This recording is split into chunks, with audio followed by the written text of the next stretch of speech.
오늘도 하나님의 큰 은혜가 넘치는 복된 날 되기를 축복합니다. 본 시편의 배경은 사무엘하 11장과 12장을 배경으로 하고 있고, 시편 51편과 더불어 오늘 이 32편은 바세바를 범한 다윗이 지은 참회의 시입니다. 회개하는 그런 참회의 시입니다. 인간 존재를 괴롭히는 것이 죄악임을 뼈저리게 느낀 다윗은 죄에 대해 철저히 회개했고 그 후에 하나님의 용서와 평안을 경험하게 됩니다. 여기서 우리는 회개하는 자만이 죄의 사슬에서 벗어나 참된 기쁨을 누릴 수 있음을 깨닫게 되는 이런 말씀을 우리는 본장에서 깨닫게 됩니다. 다윗은 우리아의 아내 바세바를 취한 죄로 짓눌리는 고통 가운데 살다가 죄의 용서함을 받고 큰 행복 가운데 살아가게 됩니다. 그리고 다른 사람들도 행복한 삶을 살아가도록 격려하고 있습니다. 자기가 죄를 졌지만 그 문제가 해결되고 나니까 너무 행복하고 기뻐서 다른 사람에게도 이 행복한 삶을 살아가도록 격려하는 그런 메시지가 나타나고 있습니다. 그럼 참으로 행복한 생활을 하려고 하면은 우리가 어떻게 해야 될까? 그래서 오늘 아침에는 거기에 초점을 맞추어서 오늘 본장을 함께 나누어 보겠습니다. 참으로 우리가 행복한 삶을 사는 것이 어떤 삶인가? 먼저 1절에서 5절 사이를 보면은 죄를 고백해야 된다고 하는 겁니다. 죄의 문제가 해결이 되어야 된다. 죄를 고백할 때에 참으로 행복한 삶이 주어진다. 다윗은 오늘 시 서두부터 복에 대해서 먼저 정의하고 있습니다. 1절에 보면은 허물의 사함을 받고 자신의 죄가 가려진 자는 복이 있도다. 우리가 알고 있는 복의 개념과 어떻게 다릅니까? 다윗이 말한 먼저 잘못을 용서받고 하나님께 죄를 덮어주신 자, 허물의 사함을 받고 자신의 죄가 가려진 자는 복이 있다. 하나님이 그 죄를 덮어준 자는 복이 있다. 그리고 2절에 보면은 마음에 간사함이 없고 여호와께 정죄를 당하지 아니한 자는 복이 있도다. 마음에 간사가 없고 하나님께로부터 죄인으로 간주되지 않는 자가 복받은 자라. 오늘 1절과 2절은 그렇게 말하고 있는 것입니다. 즉 하나님께서 자신의 죄를 사해 주셨다고 하는 확신을 갖게 될 때에 그 사람은 행복을 누리게 된다 하는 그런 말. 하나님께서 내 죄를 사해 주셨다고 하는 확신을 가질 때에 그 사람은 행복하다. 죄를 지은 심령은 엄청난 고통으로 시달리게 됩니다. 다윗을 보시기 바랍니다. 다윗이 죄를 짓고 자복하지 않을 때에 어떠했습니까? 오늘 3절과 4절에 나타나죠. 종일 신음하다가 지쳤다고 했고 그뿐만 아니라 밤낮으로 하나님의 손이 다윗을 무겁게 누르심으로 여름의 대학볕에 물이 다 말라버린 기력이 쇠하여졌다. 그런 이야기를 하죠. 세상에서 가장 큰 고통은 죄로 오는 고통입니다. 다윗이 고통에서 벗어나기 위해서 그래서 어떻게 합니까? 5절을 보면은 뭐라 그럽니까? 내 허물을 하나님께 자복하리라. 내 죄악을 숨기지 아니하리라. 그래서 다윗은 이 모든 것을 하나님 앞에 자복하리라. 누구든지 죄에서 벗어나려고 하면은 하나님께 죄를 고백해야 된다. 죄를 숨기지 않고 고백하면 하나님께서 그것을 사해 주신다. 죄를 고백하게 될 때 하나님은 그 죄를 용서한 주시고 그를 통해서 우리에게 기쁨이 와지는 거죠. 페인 제인 크로스비의 스승인 루트 박사가 이 시편 32편을 읽다가 이것을 배경으로 쓴 찬송가가 우리가 방금 불렀던 313장 찬송입니다. 어린이 교육용으로 지은 찬송시인데 그 찬송 속에 보면은 이 32편의 정의가 들어져요. 죄악 벗은 우리 영혼은 기뻐 뛰며 주를 보겠네. 천국에 계신 주 예수를 영원히 모시리. 죄악 벗은 영혼은 기뻐 뛰면 주를 보겠네. 기뻐 뛰면. 이 32편을 읽다가 하나님께서 주신 은혜로 이 찬송을 작시하게 되었던 것입니다. 죄를 가지고는 행복할 수 없다는 거죠. 행복하게 살려고 하면은 예수님의 피공로를 의지해서 죄를 고백해야 된다고 합니다. 그래서 죄를 고백할 때에 참 행복의 삶이 우리에게 주어진다. 그 다음에 6절부터 7절은 하나님을 만날 기회를 놓치지 않아야 된다.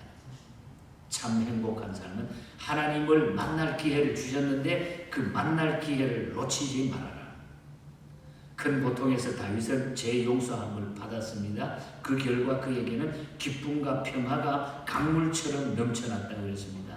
다윗은 자기처럼 다른 사람에게도 하나님께서 주시는 이 복을, 이 죄사함의 복을 받기를 그래서 소원했습니다. 그래서 6절에 어떻게 합니까? 주를 만날 기회를 얻어서 기도하라. 주를 만날 기회를 얻었을 때 기도하라. 여기서 주를 만날 기회를 얻었다고 하는 것, 이 말은 죄를 깨닫고 하나님께 자신의 죄를 고백할 수 있는 기회를 말하고 있는 거죠. 자기에게 기회 주셨을 때 그 기회를 놓치지 마라. 하나님 앞에 나오라. 신명기에도 이사야에도 예레미야에도 선지자들이 하나님 앞에 외칩니다. 이 기회가 있을 때 우리가 하나님 앞에 회개해야 됩니다. 깨닫고 엎드려야 됩니다. 그래야 우리 민족이 삽니다. 가정이 삽니다 하고 예레미야 선지자도 이사야 선지자도 외쳤던 것을 보게 됩니다. 어떤 사람은 죄를 깨닫고도 하나님께 고백하기를 거부합니다. 이런 자들은 하나님을 만날 기회를 놓치게 되는 법인 것입니다. 그러나 죄를 깨달은 즉시 자백하는 자들이 있습니다. 그러면은 이들 중에 어떤 자들이 복을 받을까요? 깨닫고 하나님 앞에 즉시 엎드리는 자, 그리고 깨닫기는 깨닫는데 엎드리지 않는 자, 누가 복을 받습니까? 오늘 6절과 7절에 보면 즉시 죄 고백을 한 자들에게는 환난의 홍수가 밀어 닥칠지라도 그것이 미치지 못할 것이고 갈 길을 가르치시고 지켜보시고 인도해 주시는 복을 받게 된다 그랬습니다. 하나님 앞에 엎드릴 때 홍수가 범람할지라도 그것이 나를 닥치지 못한다. 이 말은 어떤 일이 있어도 하나님이 다 막아주신다는 거죠. 하나님이 보호하시고 하나님이 허락하시는 그 은혜를 주신다는 거죠. 즉 우리를 은혜로 죄와 죄책 가운데부터 구원하셔가지고 자유를 주신 하나님께서 당신의 백성을 향하여 주목해 주신다는 거예요. 꽉 붙잡아 주시고 그래서 방패가 되어 주시고 안내자가 되어 주신다는 거죠. 그러므로 우리는 죄의 문제로 고민하거나 세상 향락을 찾지 말고 하나님께로 나아가야 정말 행복한 자가 된다는 거죠. 하나님을 만날 기회를 놓치면 안 된다는 거죠. 기도할 기회를, 회개할 기회를 우리가 놓치면 그것처럼 불쌍함이 없다는 거죠. 다윗은 그것 때문에 기쁨이 있는 거예요. 그래서 자기가 경험해 보니까 이거 이렇게 좋은 걸 자기의 부끄러움도 없이 간증 삼아 이 메시지를 우리에게 전해주고 있는 것이죠. 너무너무 기쁘니까 그 죄를 용서받고 나니까. 그리고 마지막으로 8절부터 11절에 보면 참으로 행복한 삶은 성경의 가르침을 그대로 받으면 돼요. 말씀의 가르침을 받으라는 거죠. 하나님께서는 사랑하는 자의 갈 길을 친히 가르쳐 보이시고 인도하신다는 거죠. 오늘 8절에 보면 내가 내 길 갈 길을 가르치고 너를 주목하여 훈계하리라. 내가 내 길을 가르쳐 보이고 너를 주목하여 훈계하리라.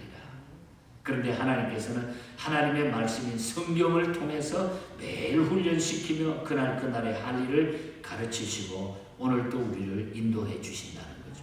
그러므로 우리는 하나님께 더욱 가까이 나가서 하나님의 교훈과 지도를 잘 받으면 돼요. 이미 주어진 이 말씀을 붙들고 읽고 그 교훈하신 대로 지도를 우리가 받고 나가면 된다.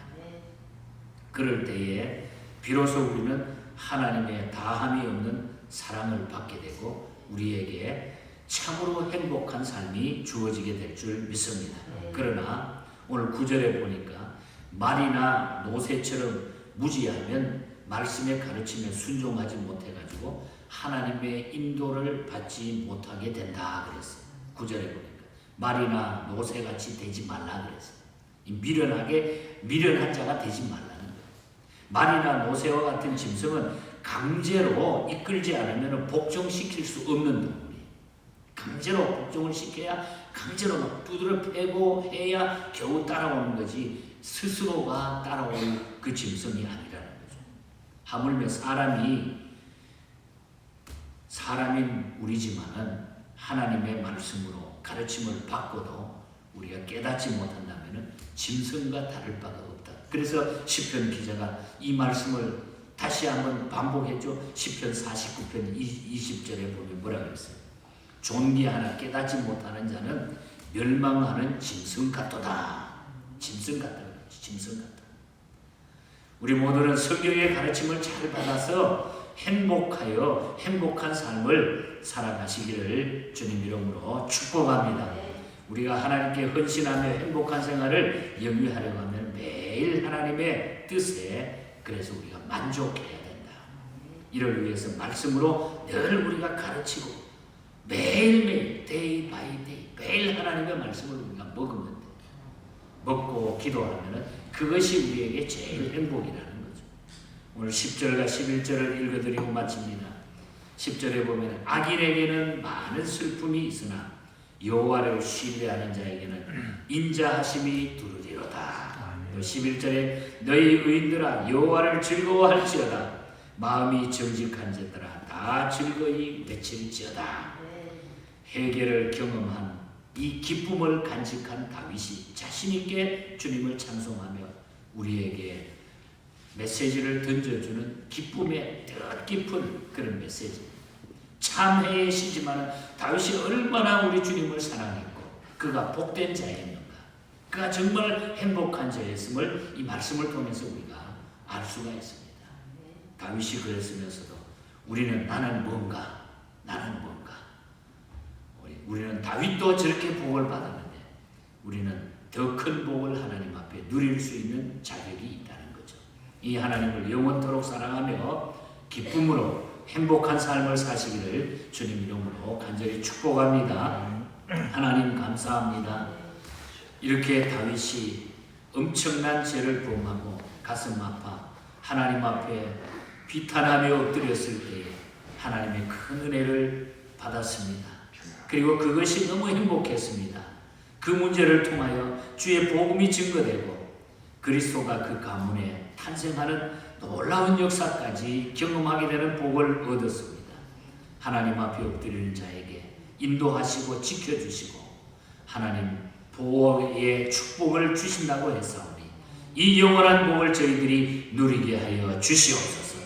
오늘 하루도 이 믿음으로 우리 예언의 모든 가족들 어디에 있든지 간에 지켜주시고 안보하시며 주님의 놀라운 복으로 함께하여 주시고 이 연말 시즌에 우리가 세상으로 행해서 범죄하지 아니하고 우리 주님과 가까워지는 기도의 아름다운 열매들이 맺어지게 하여 주시옵소서.